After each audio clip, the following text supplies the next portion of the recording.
Josh Davis, redshirt freshman wide receiver at Utah State, collapsed in practice last Thursday, transported to McCady Hospital in Ogden, but he did have a cardiac event, a non-traumatic sudden cardiac arrest during practice, but his parents were able to fly to Utah, be with him. Coach Anderson was there, but the medical staff at Utah State, trainers and others, were quick on the scene to save his life and perform life-saving CPR and get him transported to a medical center and then to the Logan Regional Hospital before eventually being transferred to McCady in Ogden, and then was just recently released. And so he has been able to have a release where he's healthy enough to come home. We'll get an update on his health status, the events surrounding his medical situation, and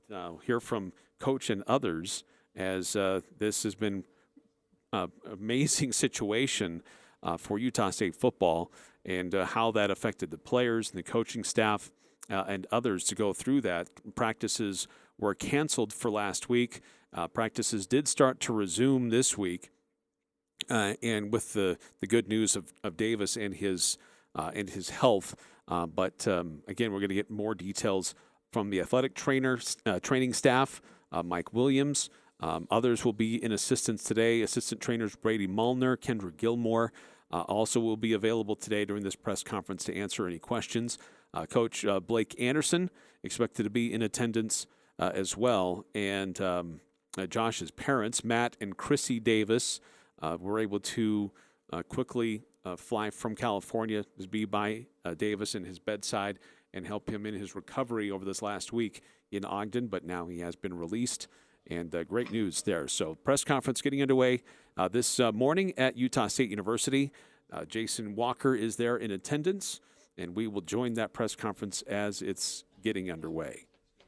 Well, welcome, everybody. Thanks for coming. My name is Doug Hoffman. I'm the Associate AD for Media Relations here at Utah State. Do some introductions first, and then we'll have several of these people talk with you before we take questions.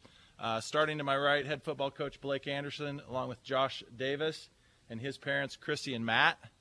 To my left, Utah State interim AD Jerry Bovee, Mike Williams, Associate AD for Sports Medicine, Kendra Gilmore and Brady Mullner, training staff. So the flow for today is we'll have Jerry Bovee start off, and then we'll have Coach Anderson get up and speak, and then Josh is going to speak. Mike's going to speak after Coach Anderson, and then we'll have Josh go after that, followed by Josh's mom and dad, and then we'll take questions after that. Okay? So Jerry Bovee. Good morning. Welcome. Thanks for being here on a snowy day. It's opening day baseball, and I've always wanted to be a leadoff, so appreciate the opportunity. Today is a great day. It's a day of celebration, a celebration of life. When these types of things happen, you drop everything that you're doing that seems like it's the most important thing in the world, and you go right to the task at hand. And we're in the people business. Among all the other things we do, it's about people, and it starts and ends really with our student athletes. So I was sitting in my office last Thursday having a normal-ish day, if there can be such a thing in our business, and I got a text from one of our staff members down at practice, and it was simple. It was a picture from way high up. I couldn't really tell what was happening in the picture, but it was simply, "You may want to come down here. One of our football players is getting worked on." And I could see that there was life-saving. It was a life-saving situation. So I shut my door, had a quick prayer, and then I ran out of the office. One of our staff members thought, "I didn't know you could run that." They thought I was going to the bathroom, actually, because I was headed in that direction. But I came right down, and like I said, everything kind of time stands still in those kind of moments, and a lot of things are rushing through your head. But the thing that is constant in all of this is that all of our staff, these folks that are here, we take seriously the charge that we're here to protect our student athletes. Mom and Dad were in Carlsbad, California, and we had to serve in that role, all of us in our different roles. And I couldn't be more proud of our staff for the work that they did and the quick action that they took. You know, it is kind of strange that Mike has been trained at Danny Berger's here today, and you know, we can retell that story too, but Mike got a little practice in that situation, has been through this, and that training that they go through kicked in, and ultimately what these three to my left did saved Josh's life. And I'll be forever grateful for that. You'll hear from Mom and Dad shortly, and I know that they're grateful for that. But that's what we do. We're in the people business. We're in the human business. And when it all comes down to it, it becomes about love. Coach Anderson, you know, it's tough to be a football coach in today's world. And yet in those moments, he did what he does best. He was right there by his side. It was a tough situation. It was emotional. And yet as soon as Josh was secure and put in the ambulance and sent down to Logan Regional Hospital, he had to pivot into being a head coach, and he'll talk a little bit about that. But his leadership and kind of typifying what was most important that day came out. We shut everything down, and it was about Josh. And I'm grateful for his leadership and the way that he conducted himself, because you know, it starts at the top.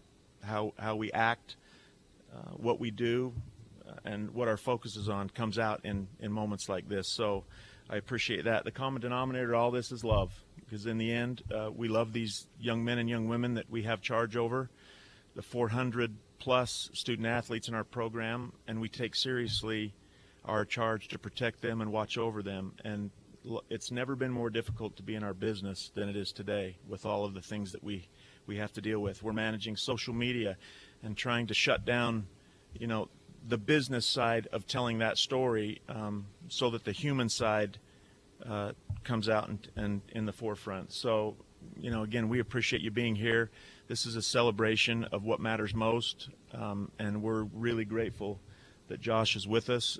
Josh, no matter what happens in his football career, Josh is always going to be an Aggie. I'll never forget last Thursday as long as I live.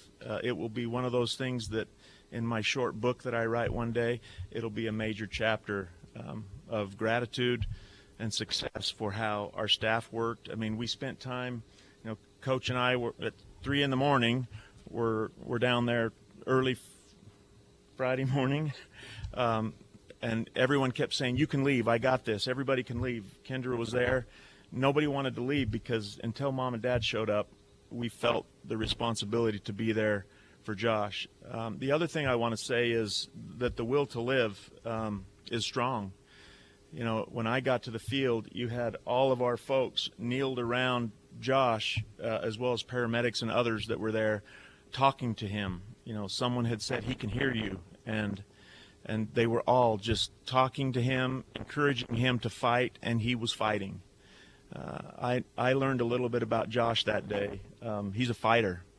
And even at the hospital, he woke up once. The doctors didn't expect that, and he sat up in the bed and started pulling out cords and taking everything off because he wanted to go back to practice. And they had to sit him again because his will to be upright so strong. We watched every breath that Josh took. About every 6th breath he had in his left shoulder, but it got to be where we expected to see that little twitch, and he's going to be okay. So are you still twitching a little on the? So again, thanks for being here. You're going to hear from folks. I'm proud to work with these people because when it's all said and done, although we work in a business, we care. This is what it's all about. And young men like Josh are what we come to work every day for. So if there's nothing else you get out of this today, know that all of our staff, no matter what our role is here, whether it's facilities or marketing, in the end, we do what we do because of this. So we're grateful for the opportunity we have to be here and to be Aggies. Coach? Didn't really prepare a statement, just as I usually do, kind of speak from my heart. I was kidding with Josh, you know, there's better ways to go about getting your own press conference than how we went about this one. But The circumstances are what they are. I think about Thursday as a head coach and as a father. I'll do my best not to get emotional. It's hard not to. And it's one of those days you never want to see happen. It's anytime you see a guy go down, it really doesn't matter what takes him down. You don't want to see a guy go down. And in this case, as soon as I knew it was Josh, based off of the seizure that he had a year ago, immediately was very, very concerned that here we go again. And Josh kept saying that in the hospital as I talked to him after he came to, and he was back to himself a little bit. He was struggling with remembering, and we had the same conversation about 100 times, Mom shaking her head, because if it wasn't me he was asking Mom or Dad or whoever was close. Now, what happened? And you mean just like last time? So when I saw him go down, I was hoping and praying that it was similar to last year, just kind of a mild seizure opportunity. And he came back from it so quickly and was able to walk off the field and go kind of get checked out. And as you guys will learn, he went through a whole battery of tests a year ago to make sure he was okay. We didn't find what the cause was, hoping that was the last time we'd ever be dealing with a seizure, but it wasn't. And on Thursday, this time his body responded differently. And we had a completely different, emergency on our hands. I think about Thursday in a few different ways. Number one, how hard he fought. The entire time that the trainers and the medical professionals were working on him, he never quit. He never quit. And had he quit, we'd be having a different conversation. So he wanted to fight, and as long as he was fighting, Kendra and I were going to be right there yelling at him and screaming at him to fight. My dad had a heart attack years ago. As they were doing CPR on my father, he told me, I could hear your mom. I could hear Don Beard, who was the EMT doing work on him. I could hear them talking to me. I couldn't speak. I couldn't respond, but I heard every word. And in the back of my mind, I could just remember my dad telling me the story. He felt the presence of Christ, and he felt the warmth of my mom and a good friend doing CPR on him, and he could hear them speaking, but he couldn't respond. So I knew Josh couldn't respond, but I wasn't going to quit. He would try to look at us, and he would continue to fight. And so I don't know if he'll ever really know, if it ever come to him, but I wasn't going to give up on him, and he wasn't giving up. I think about the people that stepped in without any hesitation. Our staff did an amazing job. Had anybody at any point, even though they've been trained, they had taken a little bit longer or not been decisive about what they were doing, he might not have made it. But we have a great staff, and everyone did their jobs without any hesitation, committed to it, and whatever it took to fight. And then the professionals that showed up in the hospital, same thing. Everybody just stepped in a big way. I think God stepped in a big way. He could have had that seizure anywhere. He could have been off on his own without any medical personnel around. We could have had guys tied down in other areas. He was where he needed to be with the people he needed to be with for him to make it through this. Every doctor I talked to at the hospital said it's a miracle. He's not supposed to survive this. Before we even got to the point where he woke up way before they thought he would. And so just every step of this way has been about each person that's been in the equation doing exactly what they needed to do, exactly how they needed to do, without any hesitation. And so, and Josh is willing to fight. His willingness to fight and not give up. So I'll never forget Thursday for a lot of different reasons. Number one, as a head coach and a father, you don't want to see it happen, but the way everybody responded, the way God stepped in, the way Josh fought, the way every person did their job, the way the team responded around it, it'll be something that we'll never forget. We'll use it as a teaching opportunity, as every head coach and father does. I've already talked to our players about life is not promised. It's a gift. Be grateful for every opportunity you get. And me as a Christian, it's just my faith, know that you know that if you took your last breath, where you're going to be. And so,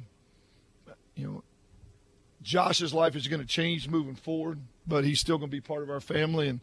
If they tell him he can never run or pass route again or catch another ball, we'll find something else for him to do. And I know he's going to be successful regardless. Same reason he got up off the turf and beat every deadline they gave us over the course of the weekend. Same reason he's going to continue to be successful. So I'll answer questions later, but I appreciate you guys coming today. So you, Mike. I just kind of like to echo what they have said about this being about Josh and his family. There are a lot of people that were involved in this, and we'd like to thank them. First of all, like coaches said, Kendra and Brady, some similarities with Danny. Back when it happened with him, I was actually our CPR instructor for all of our entire staff. Kendra actually does that for us now. So that training and teaching people that all that time helps. Brady went and got the AED, got everything moving there. So just knowing that you can just focus on what you're doing and your staff around you is doing what they need to do, that was a huge advantage for us. One of my residents, Navai, off to the side here, he was there, he was helping. We had another resident there that was helping. So grateful for them. They all stepped up. They all did a great job. Unfortunately, we had the result that we did. Campus Police, EMS, they were there. They did an outstanding job as well. They need to be commended for that. Logan Regional Hospital, the emergency room down there, they were outstanding with us. And the same thing down at McKay-Dee Hospital. It's just been top-notch care from top to bottom. So when he went down on the field, until he was up and around, until I saw him again on Saturday, it was a little bit nerve-wracking, but it just had a positive feel to it from my standpoint for the whole way through. So not going to go into the details of what actually happened on a minute-by-minute basis, but we are grateful that Josh is here. We're grateful that his family is here and that they're up and around, and we're grateful that he's a part of the Aggie family. Thanks.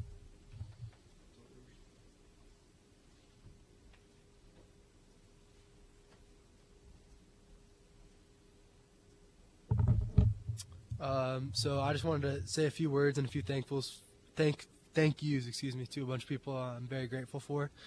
First of all, it's been a crazy week, much of which I don't have much recollection of. So I first just want to thank God for the opportunity to be here standing in front of you guys today.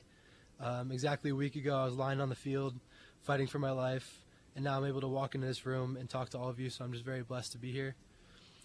First of all, I want to thank all of the EMTs and emergency staff at the Logan Hospital, as well as at the IC unit and cardiac department at McKay-Dee in Ogden. They were all absolutely amazing, as these guys have said, so very blessed for those guys. Next, I want to thank my head coach, Coach A, as well as the entire football staff. Coach A was by my side from the time I went down to the time my parents arrived from Carlsbad. He wouldn't let me give up. He was yelling at me to fight and praying I would survive. And once I was in the hospital, he stayed right by my bed until my family arrived, so I'm very grateful. Next and most importantly, I want to thank our trainers, really our entire training staff, but our head trainers, Mike, Kendra, and Brady. Without the three of them, I really would not be here today. There's no question they truly saved my life. Every doctor I've spoken to during the last week said that the CPR 110% saved my life, so I'm very grateful for them. I can't thank you guys enough, and I'll never forget what you guys did for me. You always have a special place in my heart and in my life, so thank you guys very much.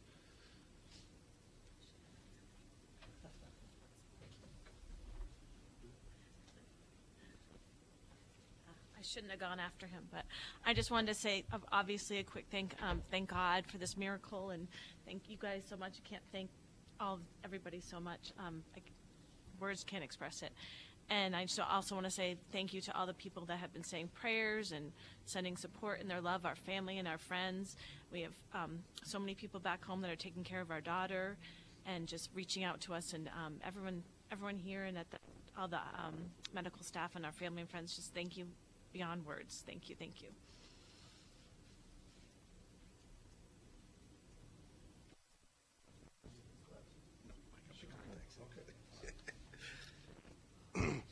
I just wanted to say a quick thank you kind of to the extended Aggie family.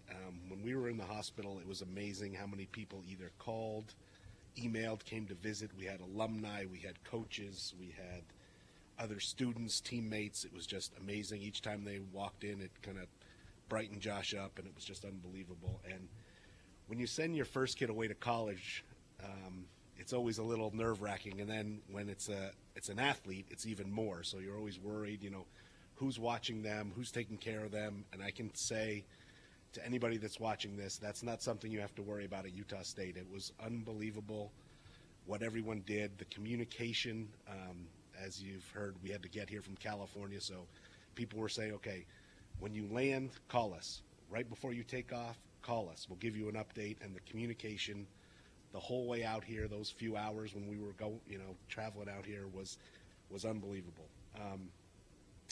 And then kind of as a thank you to these people right here, we're making a donation to the Utah State Sports Medicine Team in honor and recognition of Mike, Kendra, and Brady.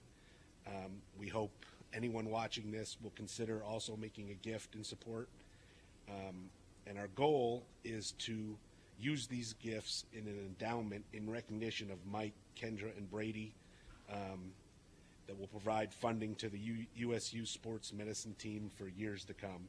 I think Doug's got an info with a website that he can share, but that's what we're hoping is we can grow this into an endowment that goes on for years in their name. So, thank you. Okay, we'll open it up for questions now, so if you want to just let us know who the question is for, then we'll have them come to the podium. Just one question for Mike.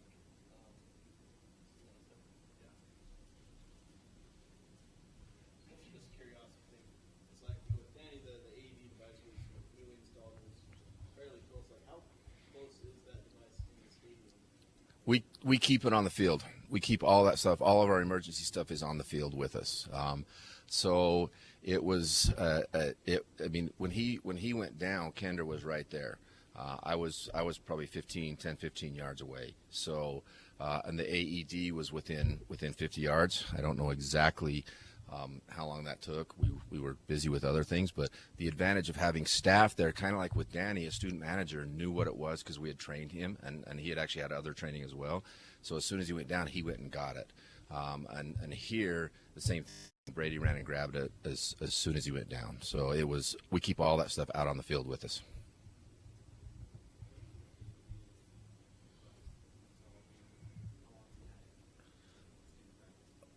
Oh, we've had AEDs probably 2010, 2009, 2010. I don't know the exact date of when we got our first one, but we've had them out at practices for years. So, and they have them. One of the good things, and I appreciate the endowment. I think that's amazing. One of the good things about all this stuff, when Danny did it, we now have AEDs in every building on campus, multiple AEDs in every building on campus. So using this as a positive platform to get information out there, I think is something that can be very valuable for everywhere. Talking to Mrs. Davis, she works at a high school where they have an AED. This company is trying to get another AED for them, and this can bring some awareness to that high school. So hopefully other universities can use this for awareness as well.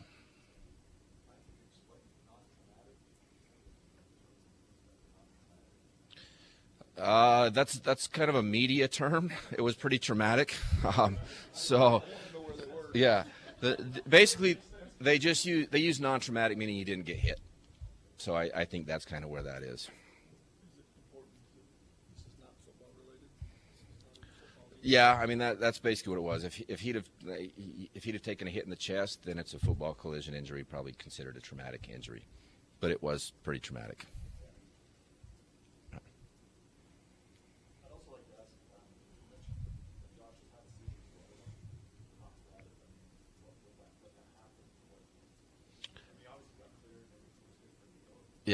Yeah, if Josh is okay with me explaining that a little bit, it was similar. He fell over and had a seizure type episode. Was never classified as a seizure. We did a full cardiac workup, had him see specialists, came back that everything was normal. So he later got cleared after 3 or 4 weeks to be back out at football.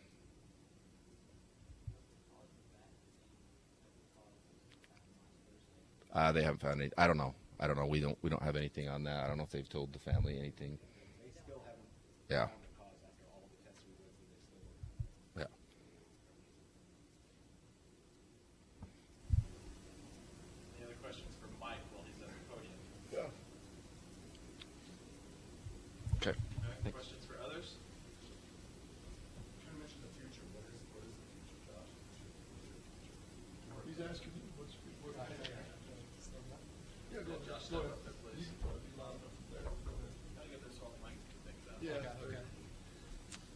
So as far as the doctors that I've talked to, the short answer for playing football in the future is probably not. But I'm kind of not really worried about that right now. Kind of just taking it slow, taking it day by day, and we'll see what happens in the future. But obviously, as Coach said, I'm always going to be grateful to be a part of this Aggie family. And so I'm definitely going to be around the team and have jobs to do with the team, and always involved with the team. So, yeah. A lot of it has just been like a lot of storytelling, a lot of prayers, obviously. As guys were coming to visit me in the hospital, just kind of breaking down exactly what happened, because obviously I wasn't really aware of much. So that kind of made me more aware of kind of what happened. And then just obviously seeing those guys afterwards has been awesome. So. You don't remember a time, but what things do you remember? I mean, they mentioned, like, obviously, the trainers are trying to support you. Yeah. Also mentioned you waking up in the hospital. Do you remember those moments specifically? Not really. I remember we had meetings before practice that day, going out onto the field for warm-ups, and it obviously happened at the very beginning of practice. So kind of from a little bit before it all went down to Thursday, Friday, and much of Saturday is kind of pretty fuzzy. I remember moments like people coming in, saying hi. But yeah, it's kind of all a little bit fuzzy from those couple days. So. Any other questions for Josh?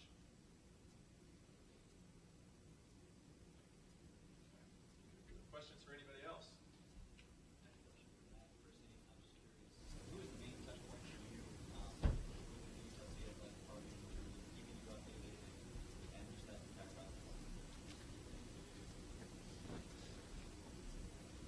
Yeah, the first call we got was Coach Anderson, and he was with Mike and Brady, and then it was kind of a group text with them along the way, and if a phone call was needed, then it was a phone call. But basically, the three, Coach A, Mike, and Brady, were our main contacts.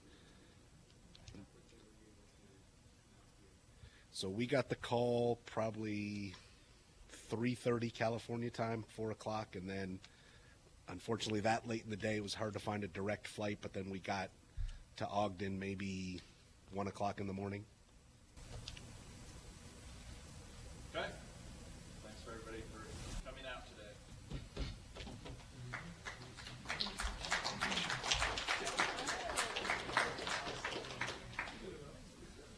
And it looks like that will conclude the press conference up at Utah State. Again, Josh Davis with his parents, Matt and Chrissy. Also heard from Utah State football coach Blake Anderson and Mike Williams, head trainer for USU, recapping the events over the last week where Josh Davis, who is a redshirt freshman wide receiver from Carlsbad, California, collapsed at the beginning of practice 1 week ago on Thursday afternoon. And the medical staff, the trainers, quickly responded, grabbed an AED device to make sure that he had opportunity to restart his heart and perform CPR. Other medical trainers stepped in quickly, and other staff.